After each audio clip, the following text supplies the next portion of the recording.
Okay, I'm going to first just tell you a little bit about how I got involved with trauma, a little bit of my story, so you know something about that. And then I want to give you some statistics about the trauma of sexual abuse among males. So you have some idea of what you're probably looking at here that nobody wants to talk about. And Diane, can you speak up? Don't keep that mic. Is that just recording? Yeah, it's just recording, it's not. So I'm going to hear you. Okay, all right. Thank you. And then I'm going to tell you some lessons learned as a caregiver, which is what you are, in the work that I've done. I'm a bit of a dinosaur. I entered the field of psychology in the early 1970s, and there were no books. There was nothing on trauma. At the time, the diagnosis of post-traumatic stress disorder did not even come into existence until 1980. So I was starting out in 73 and meeting with Vietnam vets. And I was also one of the rare females in the field at the time. And so women would ask to see me in the practice where I was working because I was female, not because I knew anything, since I was about 24. And what I began to realize in interacting with the vets and the women was that they had the same symptoms. And then I began to hear stories from the women about violence that they had lived with and the specifics of that, which I'll say a little bit more about in a minute. But what I discovered was the vets looked like this. They had these things happening. The women looked like this, and they had these things happening. And I realized they both came from war zones. One was in another country, and one was often in the home. And so that was my introduction to trauma. At the age of 24, a young woman came to see me, sat down in my office, and literally said, "My father used to do weird things to me." I had no idea what she was talking about. And I went to a supervisor, and she started to tell me a little bit, and I told him what I was hearing. And he told me that women sometimes tell these stories and that I should not get hooked by them. I will contribute to their pathology if I believe them. So after hearing stories from a few more women, I listened to the women and quit speaking to the supervisor about it, which tells you a little bit about my personality, I think. And I began searching for things that would help me understand both the vets and the women. And I ended up reading the literature that had come out of from the survivors of the Nazi Holocaust. That's how I learned about trauma. Because when I would read their biographies, autobiographies, their memoirs, whatever, they sounded like my vets, and they sounded like the women I was seeing. And so they are really the ones who taught me about violence, the abuse of power, trauma, oppression, and the destruction of human lives. I sat with women who had suffered chronic, horrific abuse from fathers, uncles, grandfathers, teachers. I worked with the university co-ed for a while, helped her with a depression. She didn't show up for her appointment, and I found out she had been murdered. I worked with an adolescent girl who told me she was being abused by her father. And again, nobody called the cops in those days. There was no mandated reporting. There wasn't anything, but I called the cops because I was ticked off at what was happening to my client. And I interacted with a great cop. He said, "Invite the father to your next meeting. I'll be there." So I did. And again, I'm like 24 years old, and I'm expecting this huge guy to come in the room who's really scary. He was really small. He was very quiet, and he had on his bedroom slippers. So it taught me something about perpetrators. What they do is big, but often they feel very little. And the cops were there, and they took him out of my office in handcuffs. So needless to say, these events were profoundly shaping. And I look back now and realize that God was teaching me about desperate humans and unspeakable atrocities, things that I had never encountered in my own protected life. and didn't even know existed until I started listening to some stories. So he spent a lot of years teaching me about what it means to be human and what suffering does to humanity and some of the things that people need in order to heal from atrocity.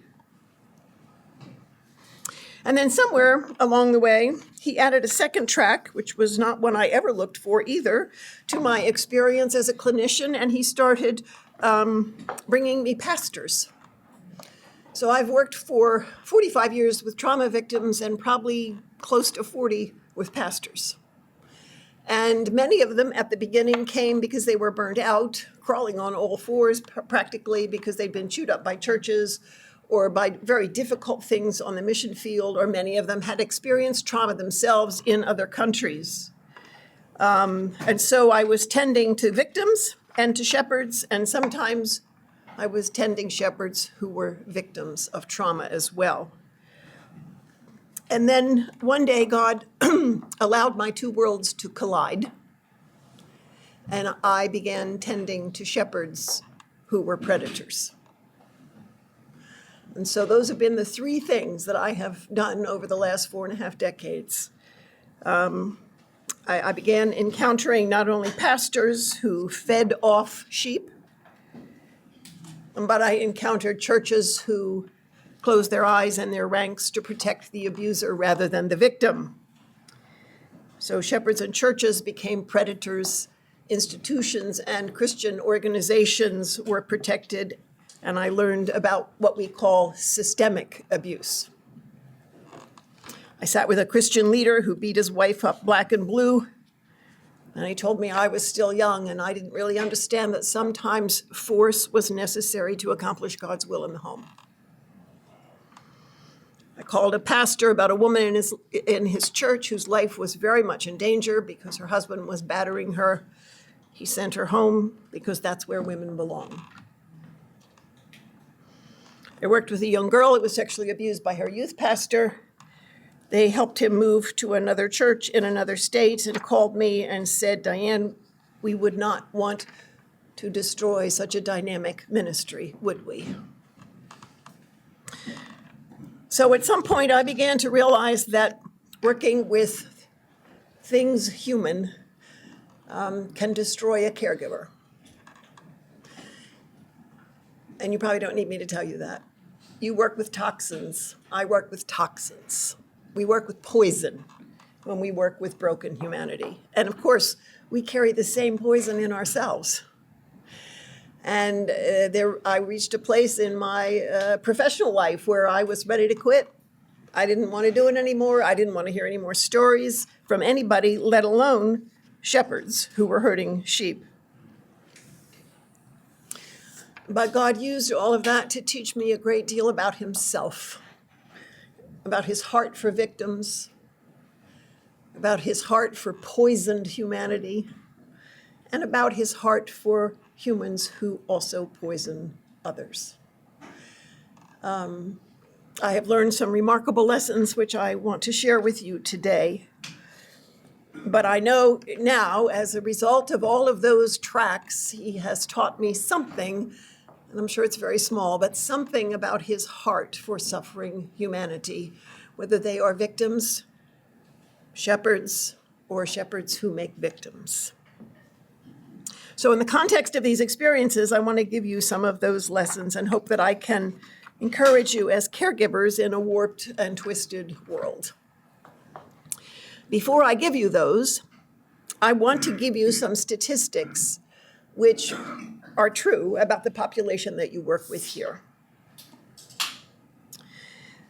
Someone is sexually assaulted in the United States every minute and a half. Childhood sexual abuse occurs in the lives of 1 in 4 women and 1 in 6 men before the age of 18. Now, those are the statistics we have. There are many factors that favor non-disclosure. So they're not really true. It's a lot more than that. The average age for sexual abuse to begin is age 6 for girls and age 10 for boys. The majority of abusers are male. 3 to 7% are female, Please note that that means there are female abusers. And I think there is recently, I would say in the last 5 to 7 years, been more in the news about women teachers, women coaches, whatever, who have abused young boys in their care. And I suspect that the percentage of female offenders is much higher than we know, because I also suspect that if you are a 14-year-old boy and you are being sexually abused by your teacher, you probably brag about it as a trophy, do not look at it as abuse, but it is. And it has damaging effects, of course. Most abusers are considerably older, but there is also a change. There is a troubling increase in the United States in younger perpetrators. Law enforcement officials say that in recent years, 33% of those arrested for sex crimes were younger than 18. Male rape occurs all over the world. Boys are raped by the bigger and stronger. Boys are trafficked here and around the world. Military sexual assault, rape in prisons, rape during war, all have male victims. There was an article in the American Medical Association Journal that said boys born in poverty and raised in homes without a father are at a much greater risk for rape. By age 12, these are boys in poverty and raised without a father, by age 12, the rate of using alcohol, cocaine, marijuana, and IV drugs was 25 to 50 times higher if those boys were sexually abused. Abused boys have 12 times the normal suicide rate, and they go on to have a much higher rate of mental illness.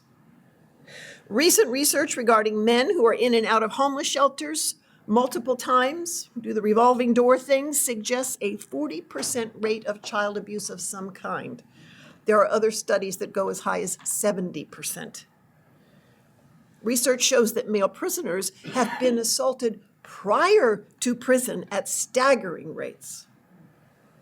Prisons, there was one study done with prisons up and down the East Coast in the last few years and found something like a 90% rate of sexual abuse prior to prison for inmates. Prisons, homeless shelters, and rehab centers show elevated numbers of those with a history of childhood abuse. The silence surrounding the abuse of males has left an untold number of men to suffer in silence. 1 out of every 10 rape victims is male. And males 18 to 24 and in college, so that's a more privileged group, are 5 times more likely to be raped than those in the general population. 44% of the victims are under 18, and 93% know their attackers. So that doesn't count all kinds of other violence and like domestic violence witnessed or experienced growing up, or all kinds of things that happen on city streets and everything else. That's just sexual assault. And so a part of what I want you to hear, and I'm going to give these stats to the men this afternoon, part of what I want you to hear is that trauma underlies the lives of probably close to 100% of the men that you work with. And it's my belief that things like addictions are used as anesthesia to numb trauma. And we have not figured this out. We've been very slow in figuring this out. And so we treat what's really a symptom. The addiction is the symptom of the trauma. So we've been treating the symptoms, which we need to do. But if we don't get to the wound, and that's what the word trauma means, is wound. If we don't get to the wound underneath, it just keeps making stuff. And that's why they cycle back around. So here's some of my lessons. Number 1, counseling or caregiving is not nice. You know, when we're young and we start out, we think it's nice. It's about caring and compassion and perseverance and wisdom and all those nice things. And it's true, it is about those things, and those are nice things. But caregiving also has to do, as you know, with indescribable suffering, impenetrable darkness, inconceivable deception, cruelty, brutality, and evil. To enter the suffering of any kind is to literally invite garbage into your life. People come to us during what I call alarm moments, where everything is like this. It's like the alarm going off in the house. There's noise and chaos and pain, and they want it stopped. They're afraid. They want somebody to fix it. And so people bring us their fear and their anger and their sobbing and their panic and their grief. Oswald Chambers, who's a very favorite author of mine, talks about having staying power in the alarm moments of others' lives. That's what you're doing. Your work is to have staying power in the alarm moments of these men's lives. So you face suffering, but you also face deep, habituated sin.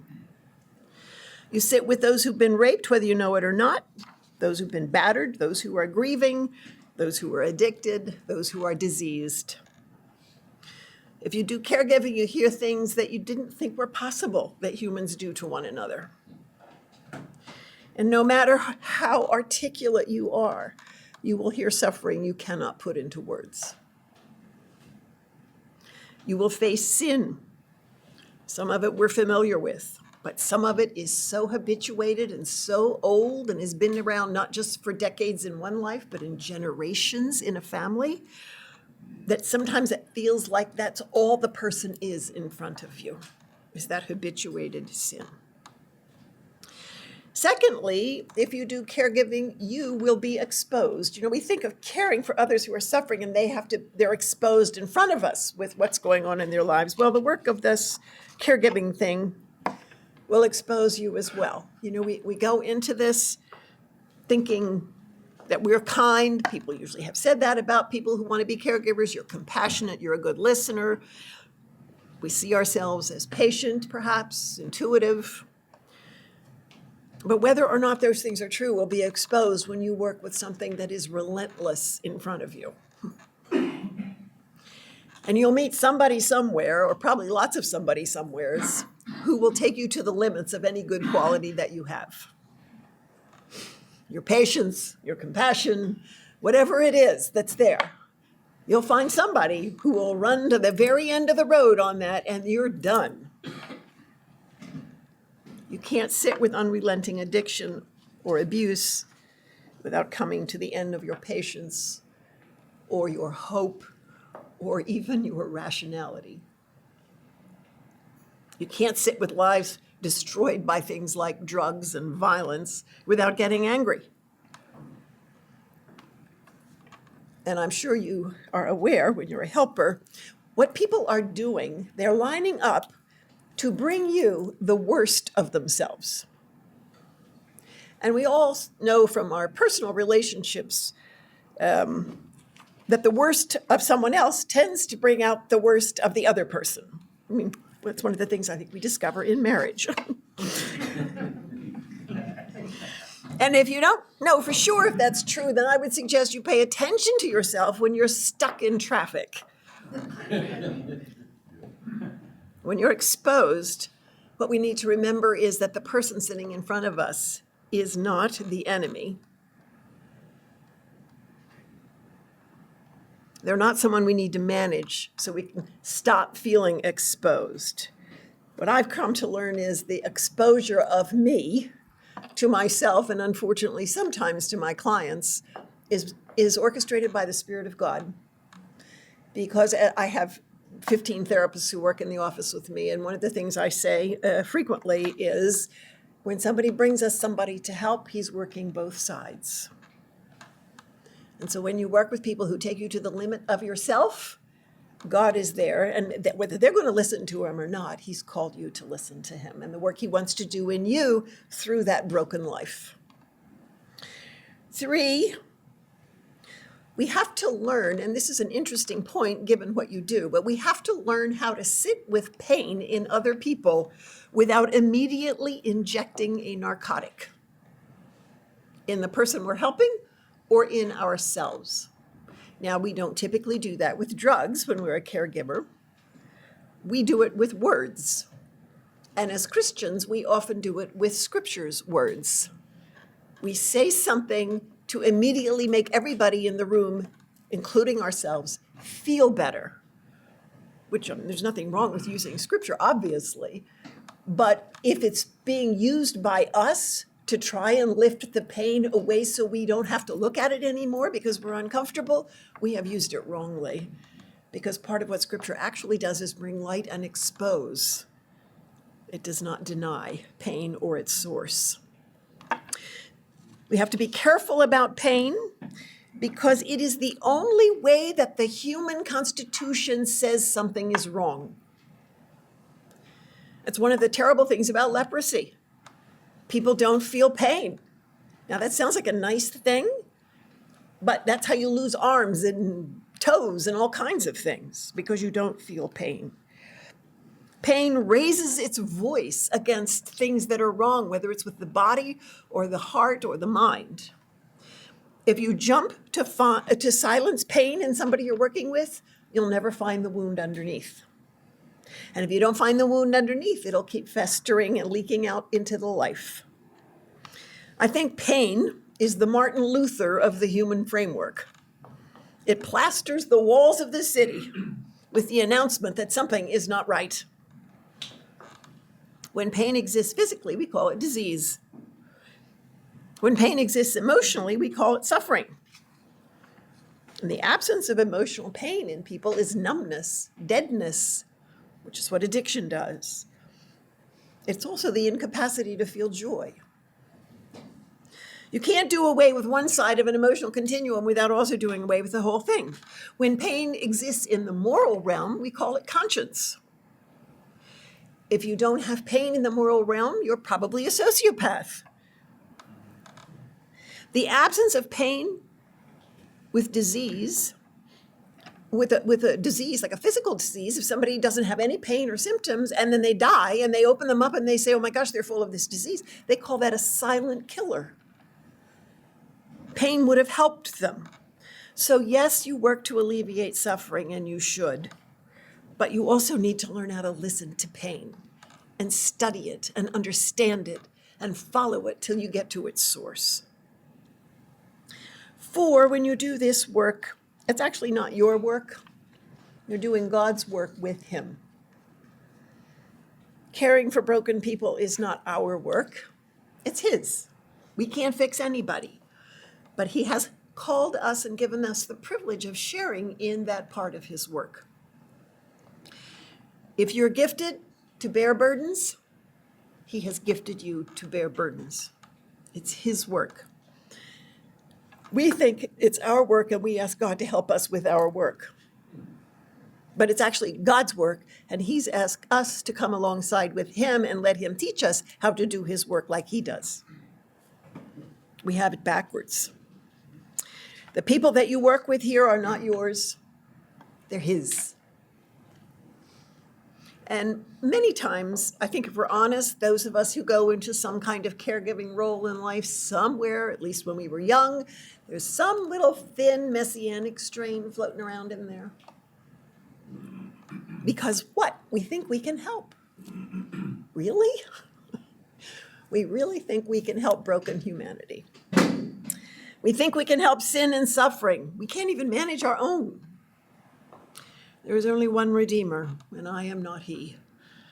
I am his servant.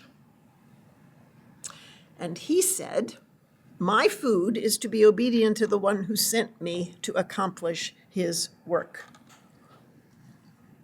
5, you're doing God's work for him. You're not doing it for you, and you're not even doing it for them. We're not working for the people or for ourselves. It's easy to think that it's for the sufferers. You know, I'm doing this for them, for their suffering, for their burdens, whatever.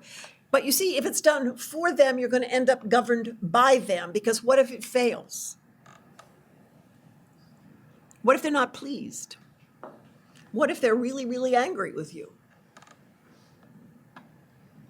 Success is not what happens in them, because you see, some pain cannot be gotten rid of in this life. Some people have the wrong goals.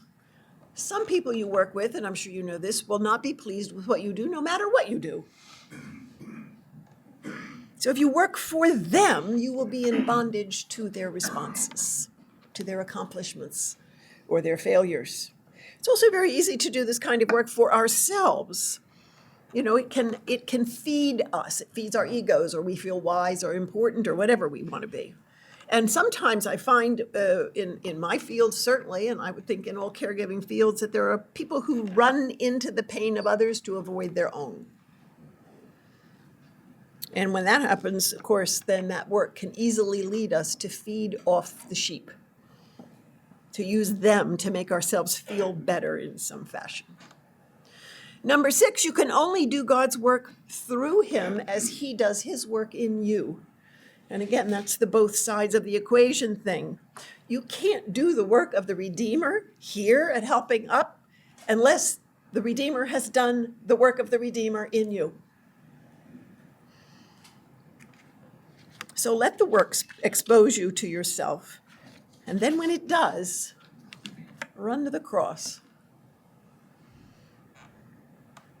Caregiving's hard. The work of God is hard.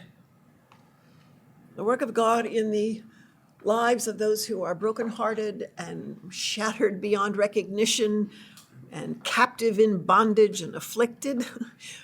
I mean, we prefer happy, healthy, whole people. And we want to be one too. So we must bow to the work of his redemption in us, because it's only as he makes us like himself that we will actually be fit to do the work that we do, or that you're doing here. I've had to learn over the years to bow down and seek him to do his work in me, so his work through me might be accomplished. When you think about that, one of the things addicts need is truth. I mean, they are really good at deception, right? You really think you're going to be able to bring truth into lives when you won't let the truth of God work in yours? 7, the stuff of caregiving is contagious. This is like Ebola here. You need to be protected. You know, you and I are image bearers. We've been that from the beginning. In the beginning, the image bearer bore the image of the Creator. We don't do that so well now. That's all messed up, right? What happens is we still have the capacity to bear an image. The men you work with here are bearing the image of the people that they have known in their lives. They look like what they've lived through. So do we. So if you sit here absorbing for years, if you aren't careful, you'll catch what they have. They deceive, you'll learn to deceive. First yourself a little bit maybe, and all kinds of things. It's a contagious thing. I always tell therapists, trauma is contagious. You know, you hear about secondary trauma all the time, or vicarious traumatization. That's what that means, that you've caught the disease. I remember years ago, I was in an airport on the way to a conference with 2 colleagues. I think it was Atlanta, I think. It was people everywhere. And we were walking down an aisle or something. And there was a man in front of us, and he was holding the hand of a little girl. And it was one of those, she was about 4, and she had blonde hair. And you know how sometimes little girls walk and their hair goes like this? She was darling. And one of my colleagues said, "Oh, look at that precious little girl." And the first thing in my head was, I wonder if he's abusing her. And I went, whoa, that's not okay, Diane. That's contagious stuff right there. That's what it is. It's very easy to catch. You can't sit with disease and depression and fear and abuse and addictions and everything else and not be shaped by it. You are working with hazardous material. It's the nature of human beings to be affected by what they sit with. So if you're not careful, you're going to bear the image of trauma, bear the image of addictions in yourself. I mean, this is even true of Jesus, yes. He bears the image of our sin and trauma in himself, still, here, right? So that's what happens to humans. And so, number 8, we must be a perennial student of people, yes, but of God himself. We need to be relentless in seeking the mind and heart of God. Obviously, you need to understand people, which is a fascinating thing. We'll never get to the bottom of it. You need to understand suffering. And in understanding things about suffering human beings, you need to never assume that you actually understand. Listening is key. We start to think when we work in a particular area after some years, I get this. No, you don't, because every single person is an individual. So if we don't understand that, we'll make wrong judgments. We'll jump to conclusions or whatever. But if you're going to avoid bearing their image in wrong, destructive ways to your own life, you need to seek God and know him. You need to know his word. If you're going to serve as his representative in this place, you better know him really well. Otherwise, you'll misrepresent him. And you need to deliberately, in your personal life, seek antidotes to the work that you do. Some years ago, I came to the end of my rope, and I pretty much told God I was quitting. And I sat down one day, and I wrote a list of all the characteristics of my work. You know, it's ugly, it's dark, it's chaotic. It was a long list. And I held up the list, and I said, see this? That's why I'm quitting. And he pretty much said to me, I want you to write another list. I want you to write the opposites. So I did. Light, beauty, order, whatever. And I realized when I finished this side is who he is. This side is what I work with. And not only do I need to seek him in terms of his word and all of those things, but I, because I'm a human creature, need to seek these antidotes in concrete ways. So I need beauty in my life. And I love the woods. I love birds. I need order. When the world feels chaotic, I listen to Bach. I need light. Not just spiritually, though that's absolutely foundational, but I need it in human ways. And if we don't continue to seek those antidotes, we will get twisted up by the work that we do and start to look more like the work than we do like the master. 9, there's a great gift in the work of dealing with suffering people. And the gift is the work of the cross. In Isaiah 45, it says this, thus says the Lord, I will go before you and make the rough places smooth. I will shatter the doors of bronze, and I will cut through the iron bars. I will give you the treasures of darkness, the hidden wealth of secret places, so you will know that it is I, the Lord your God, who calls you by your name. You walk in rough places, and I'm sure you bang up against a lot of bronze doors and iron bars in the people you serve here. It'll stamp out any idealism you came in with if you do it long enough. It will bring you to the end of yourself. It can make you cynical. It can lead to despair. But if you look, you will see a cross, high and lifted up in that darkness. And the one who is there bore everything you will meet in this place. There is no story of abuse and violence. There is no story of corruption and deception. There is no story of addiction and rage and battering. No story about racism and suicides and anything else you encounter. All of those things that make us want to run, he bore in that place. And in that same place, he carries my fear, my rage, perpetrators when I hear what they do to children, my stupidity, my arrogance, my struggles. All of those things, if we let them, the things we work with and the things that come from us, are there in that place. Caregiving for hurting human beings is not a nice place. If anybody didn't tell you, I'm telling you now. It's an invitation into darkness. But in the darkness, you will find him crucified. And you will find hope in despair and resurrection in death. And if you find him there, you will be transformed. And that transformation in you will affect those that you work with and that you work here to serve. He says the treasures of darkness are there. We don't think about darkness as having treasures. But what he says is the treasure is himself. I will show you the treasures of darkness so that you will know who I am. That's where it will take you if you let it. And then lastly, we must ever and always do this work in utter dependence on the Spirit of God. In other words, we need to wear humility well. I mean, do we really think that we have what it takes to work with complex, deceptive humans, to understand them? We rarely understand ourselves. Where are we going to find wisdom for the complicated lives you deal with here? How are you going to know when to speak and when to shut up? And how are you going to love when you're weary and somebody just isn't showing any sign of hope?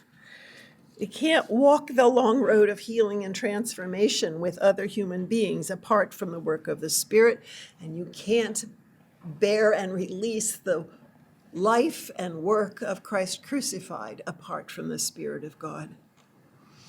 The work that you do here confronts lies, darkness, evil, bondage. None of those things do you have the power to change. And sometimes I'm sure you sit with a life and it is unspeakable, the suffering that has gone on. I think of times when I've sat with people, a woman trafficked by her own parents from the age of 5 until 25. There are no words for those experiences. I've been to Rwanda many times and sat across from men and women whose heads are carved by machetes and listened to their stories. And you sit with similar darkness here. Apart from the work and word of God in my life, I have nothing to offer. You and I cannot, doesn't matter how many degrees we have, how smart we are, and how much we want to help, we cannot fight the litter of hell in human lives apart from dependence on the Spirit of God. And if the suffering weren't overwhelming enough, the years and layers of deception and lies and sin found in the life of someone who is addicted, or he's been a sex offender since the age of 12. I mean, you can't bring life to dead places like that apart from the Spirit of God. For me, the practice of caregiving requires a servant of God who's steeped in the Word of God, who loves and obeys God in public and in private. And then that person is sitting across from a suffering sinner who is vulnerable now because of the damage in their lives, and bringing all of the wisdom and truth and knowledge and love available to us through Christ, remaining dependent on the Spirit of God minute by minute as we work with these people. And that work, no matter what you call it, counseling or psychology or caregiving or ministry or whatever else, that work will be used by God to change us into his likeness, and that work will result in his redemptive work in those that we sit with. And that work will, in some measure, bring glory to his name and lead us hopefully to that day when we will hear him say, "Well done, good and faithful servant." Thank you.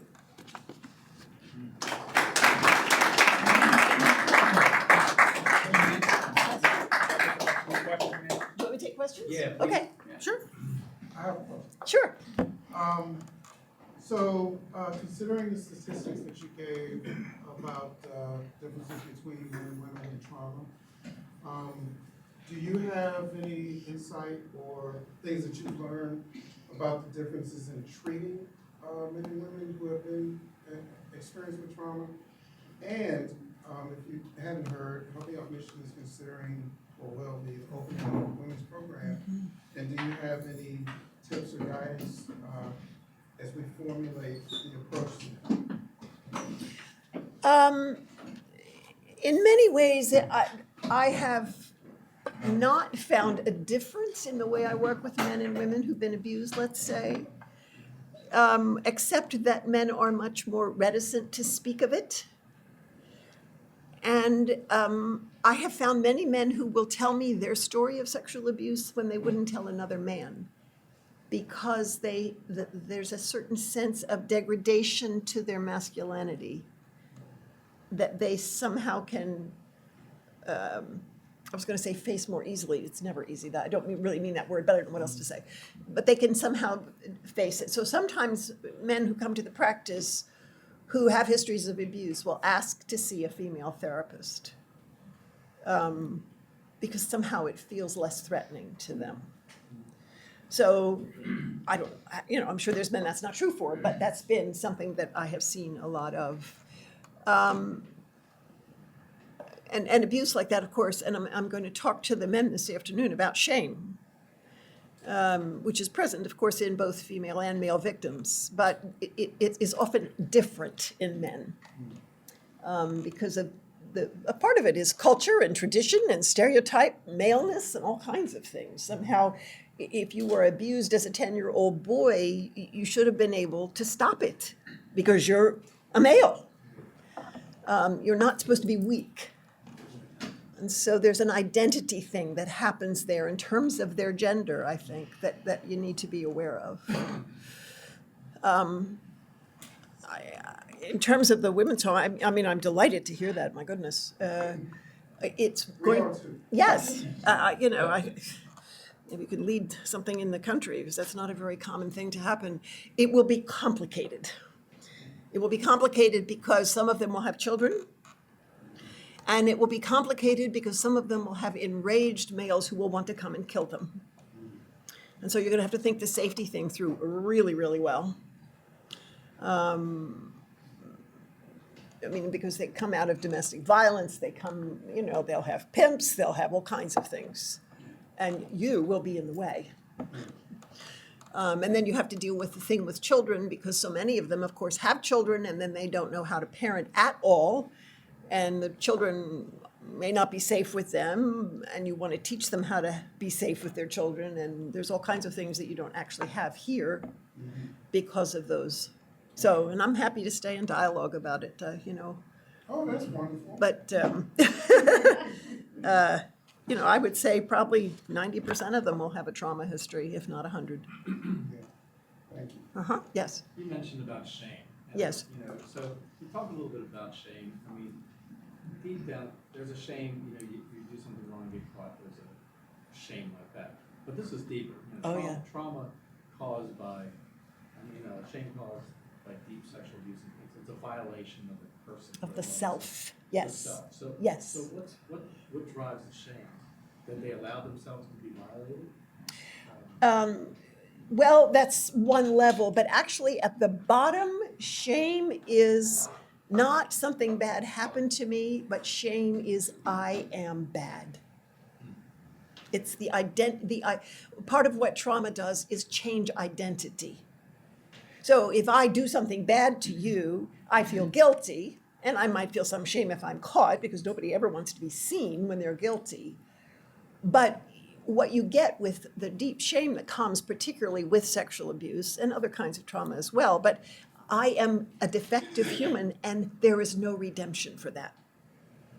So it happened to me because of my defect. So it goes all the way down to the toes. Yes? So is that shame, is it coming from embarrassment, more embarrassment than anything else? Well, there certainly is that, because people don't want to be seen as somebody who was abused or used or violated or whatever. But embarrassment is like the thin layer at the top. Because I get embarrassed, but I still know who I am. It doesn't change my identity. what's happened to them is that they, you think about a child, a little, I have a grandson, and two granddaughters, whatever. You watch them growing up through different stages, and they're learning to trust or not trust. They're learning safety or not safety with their parents. They're learning then how to go out a little bit with friends, and they're testing those skills and everything else.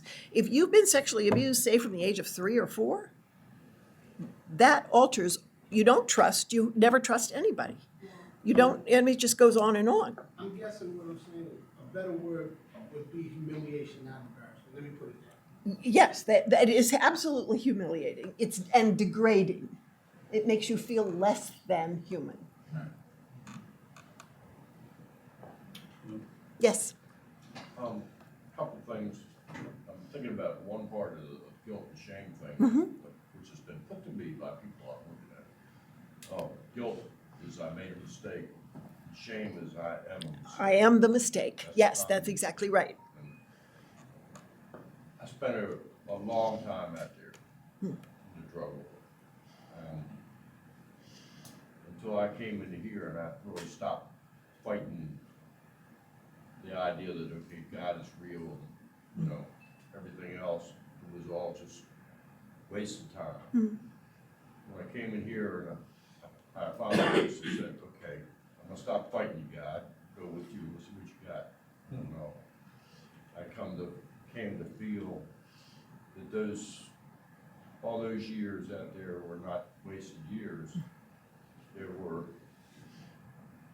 experiences I couldn't have gotten any other way. And that's made a lot of difference. Yes. 'Cause Yes. I don't feel like, okay, I just blew a half a century of life for nothing. I spent 50 years out there learning all these different things. So now I can relate pretty much to anybody, whatever the situation is. Coming back to something else you were talking about, I've been here 2.5 years, and I've had to deal with a lot of stuff, for a long time here. And you start to get to a point where it doesn't matter what I do or what I try to tell people, stuff's still gonna happen. Things are still gonna go. I would say this a lot different if I wasn't talking to a lady, of course. You probably can't say anything I haven't heard before, just for the record. I started out with Vietnam vets. They increased my vocabulary.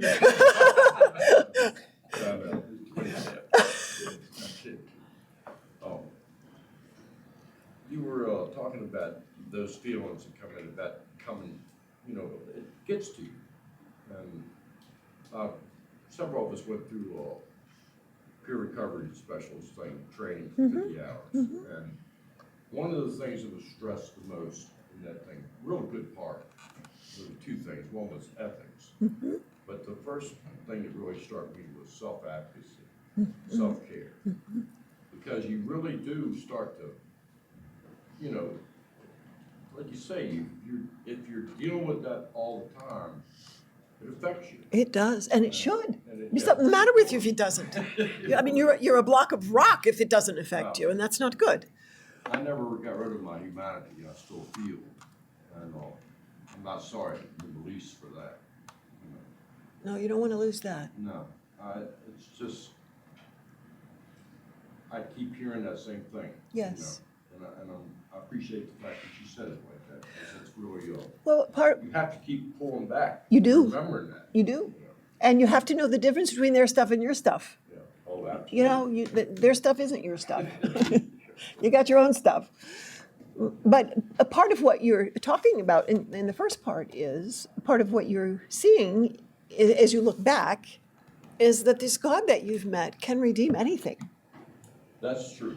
I mean, it doesn't matter all the broken pieces. Of course it matters, but I mean, he can pick them up and make something out of them that brings him glory. Go figure. Yeah, go figure. And then in the work that you're doing, what he's done is say to you, look, you are a man created in my image, and I love you. Treat yourself that way. Treat them that way. But don't stop treating yourself. Don't lose yourself in their stuff and not treat yourself that way. Yes, So, this is very, the work is really complicated. And- Yes. And people like us who really care deeply try to figure things out. And so we read books, we listen to people like you, and we do a lot of that. At a certain point, you can get heavy. And I'm wondering if you have some simple steps that can help caregivers say, okay, I've done my homework, but I still feel like I don't know too much. And it's pretty heavy, there's so much I continue to understand in this complicated world. Is there a way just to keep things simple? Keep it a little bit light, so I don't get too, and I think this speaks to the contagious nature of Yes, absolutely. of this work. But at a certain point, you say to yourself, okay, what do I need to do now, lighten up? And can you speak to that? yes, and that's what I mean when I talk about the antidotes, and they're different for everybody. You know, if I play with my grandchildren for a little bit, the world goes away. It's Yeah. just, you know, it's like, it does lighten it. There's certain music that does that for me. The beauties of nature do that for me. You know, for other people, it's some solitude when nobody talks to you for a while, you know, or I can give you categories, but then we have to personalize it, and then we have to proactively, deliberately pursue those things so they're in our lives. Because if you wait till you run out of steam, it's going to take a long time to recover. And so you don't want to do that to yourself. It's much harder. And one follow-up question. Another complicated area in our world is when we go to foundations for funding, the question comes up, well, what is your success rate? That's a And great I question when see- you're talking about human beings, isn't it? Yeah. and some people Well, let's say, see. oh my gosh, this is so complicated. And we do see people making progress. Yes, And we anecdotally know we're doing the right thing. yes, yes. But scientifically, to prove to someone who even is not even working this complicated world, what our success rate is and how we measure success.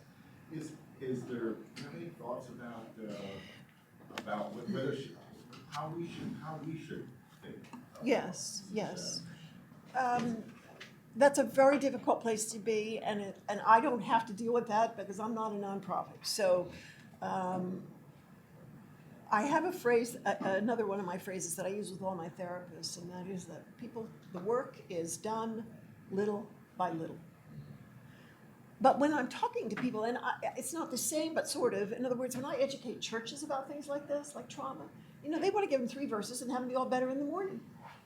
It doesn't work like that. You can't have a history of childhood sexual abuse and addictions and domestic violence and everything else and have 3 verses make you all better in the morning. Even if you love the verses, it's still not going to work. So I will often personalize it. In other words, sit there and think about something that you've struggled with in your personality or character since you were a kid. It could be fear, it could be anger, it could be whatever, criticism of others, whatever. How you doing? Are you all better? No, not if you're honest. Have you changed? Yes. Could I put you out there and say, here's an example of somebody who will never be angry again? No. I mean, inappropriately angry. Part of it is you want them to think about what it is to be human and how really supernatural it is to see anything redemptive happen in any human being. And that transformation of a human being is work that is beyond what we can accomplish. But we can move it forward. We can, whatever. People think, I'm fine, they're not fine. Make them fine. Tell me how many you did that to. But they're not fine. And if you talk to their wives or their husbands, they would tell you. Yes. So you spoke a lot of physical trauma, whether it's sexual or physical abuse. I didn't hear anything about emotional trauma. So do you deal with that? Oh, sure. In the same Yes. way? Verbal, emotional trauma. 'Cause it I mean, can we be- work with a it can lot be of. neglect or rejection. Yes. And which is, there's not a lot of actual conversation that went on, or a lot of. It's the lack of. Right, lack of, you know, because as humans, we need interaction. You Absolutely. need companionship and Yes, That's well, a and huge- yes, and I would say this also, my clinical experience with those who have suffered severe neglect is that that recovery is harder in many ways than those who have suffered abuse. Because you can look and say, that shouldn't have happened. But how do you look over here and say, that should have, when you don't even know what it is? They can't they don't have files. An abuse survivor has a file for somebody stopping doing that. Now, they don't know what it's like to feel whole and all those things, I know. This person over here doesn't have a file because they never saw it. Years ago, I had a woman that I saw who had been abused, sexually abused, and I'd seen her for quite some time, and we were sort of dancing around the idea that God might actually love her, and she was a little hesitant about that idea and whatever. But she decided one day to go to a church. She couldn't picture a father loving. She didn't have a file for a father. She never saw a father love in her neighborhood, certainly not in her home. So she went to a church for, 8 or 9 months, and she went every Sunday, and she went late and sat in the back pew, and then she left early, so she didn't talk to anybody for 9 months. And she would come back and tell me she went to church. She never really said much about it, and I just let it be. After about 9 months, she came in and she said, I get it. What do you get? You've been talking to me about God as a father and that he loves me. In the pew in front of me every Sunday sits a man with his wife and 2 little girls. And I've watched him like a hawk and how he speaks to them, and I watch him especially when the little girls are naughty. And I have never seen him treat his wife with disrespect. I have never seen him do this to one of the girls' arms. I've never seen anything except gentleness and respect and kindness. And that man, I think, is a taste of what you're trying to tell me God is for me. She had no file to picture something. And when you work with neglect, it's like a chasm. Nobody helped them. Nobody read them a story. Nobody assisted them in learning. They learned because somebody else was doing it, and so they tried it. There's no relational understanding of things when it's neglect. It's very, very difficult to heal from that. And rejection is the same. Absolutely, absolutely. Yes. I appreciate the work of little by little and dealing with trauma.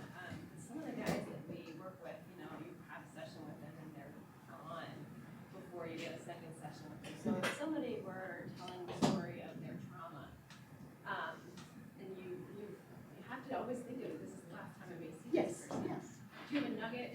What do you say that maybe gives them some shred of hope?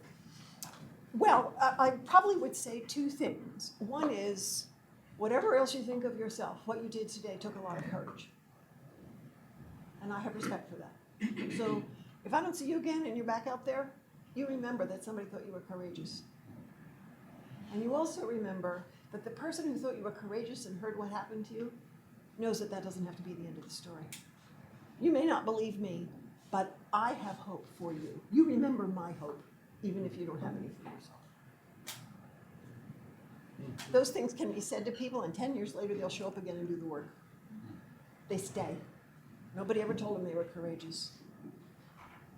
And nobody said that, and I say to people, piggyback on my hope. You don't have to have hope for yourself. I've got enough for both of us. Dr. Langberg. Yes. So a few folks here are licensed therapists, but most of us are not trained in that way. But in a place like this, stuff comes out, right? Guys open up about. Whether you're trained or not, right? Right. So any kind of, just a few kind of general in the moment advice for anybody if a guy discloses, starts to open up about particularly child sexual abuse. Well, partly what I just said. Exactly. You don't have to know what to do. And this is one of the things cross-cultural work has really taught me in ways that I didn't fully understand. The power of listening is just incredible. And we have a God who listens. So there's something like him in that. We think if we don't say something, we haven't done anything. You could be the first and only person who ever heard that part of his story. And so it's a privilege. He honored you. You tell them that. You tell them it took guts. You can't do that unless you got guts. Don't forget I said that. And I'm going to carry your story. I'm not going to forget it. If you want to talk about it some more, you want to talk about it somebody else, we can make that happen. But whether you ever talk about it again, I'm going to carry it for you. And I'll remember your courage. What you're doing is saying things that show respect and honor and affirmation for what they did. I mean, they're going to put something out there and turn tail and run. I mean, that's typical. They do it in my office. Who wants to remember those things? And then who wants to look at the face of somebody you actually told them? They're not going to want to see you again because of the shame. What do you think? So you've got to put out there, these are my thoughts. So when your head tells you other things, you remember what I said to you. That's good, thank you. Uh-huh. Do we have time for maybe one more? I could ask one more. Okay. So I know that this will depend on the situation and the person that's going on, but in general, I'm sure you've been asked a lot, why did God allow this to happen to me? And in general, what is your thought when asked that in general, and maybe an answer that you, and I know you're not gonna solve it, but what approach do you take to that question? Well, the first thing is I tell them I have no idea. Well, I don't know.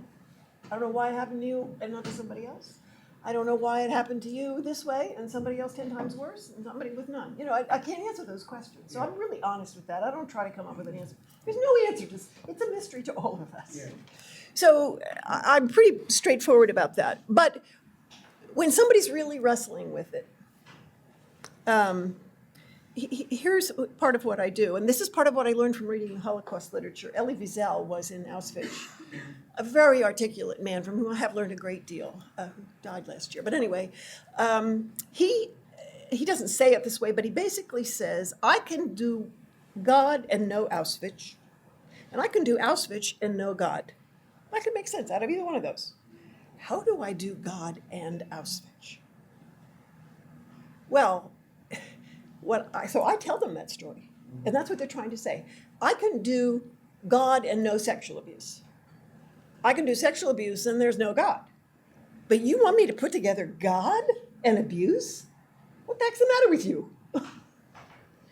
So I pull that out. I want more from them about that. I want them to talk about it. I want them to talk about what that feels like. They have anger at God. They're afraid of him. They don't know if he's trustworthy, all those things. But eventually, the answer to that is the cross. It doesn't answer everything. It certainly doesn't say the why. But what it does say is that God and abuse came together at the cross. And I'm going to tell them that this afternoon. And I'm going to tell them a story. Should I tell them the story? Are they going to be here, not there this Some of afternoon? us won't be there, we will be here. It's a short story. A woman I worked with for many years, terrible history. She was abused by many people, lived in a rural area. But the thing that brought her the most shame was that a bunch of men every once in a while would drag her out to the barn, take all her clothes off, put her in the circle, make fun of her, and then gang rape her. That was her life. And she was a pastor's wife. And she couldn't put it together. And I really can't put it together either. So we did that. But one day I said to her, I want you to go home and I want you to read John 19 something. And I didn't tell her what it said. I can't remember the verse. And I said, I want you to read it 3 times a day. And I just want you to sit there for a minute and say, what do you want me to see, God? That's all. So she came back. And she comes in my office door, and my couch is there, and my chair's here. So she's halfway across the room. I haven't even shut the door yet. She says, Diane, they took his clothes. They took his clothes. He knows. And that was the verse where it says they took his clothes. He knows shameful, humiliating nakedness in front of a jeering crowd. And that was this. So there's often something there, little by little, that you can take them to. And I don't, first of all, that comes later in the work. And second of all, I do it when they ask, not because I want them to know. And third of all, I try to get them to do the work. So I said to her, go read this verse 3 times a day and listen. I didn't read the verse for her. I didn't tell her what it said. I want the work to be hers, and then I want to see what happens. And inevitably, something like that happens, and that's the Elie Wiesel thing. She couldn't do gang rape, and God. Yeah. God did it. He met her there. It is the idea that even though I don't understand why you let this happen, you understand this thing. And you have carried it too. Thank you. Yes. I've had that question, I've asked that question a million times myself throughout my life, and I have plenty of reason to. I've asked it I too. stopped. Mm-hmm. I started thinking of it this way, when somebody asked me that. I said, who am I to question God? Or explain him, for that matter. I can't explain God. No. I'm a human being. I cannot explain God to you or to anybody else or even to myself. Right. So I just accepted the fact that I don't know God's motives for what happens in this world. And No, I don't have to. but you do know what he did, I do quit. which is what well, but I mean, in terms of this story that I just said, I don't know why he had that woman be gang raped for all those years. I can't even imagine any answer to that. But I do know that he met her in the place of greatest darkness in her life, on the cross. She was not there alone. Changed her. Doesn't explain him, but he shows up. Thank you, Dr. Langberg. Thank you.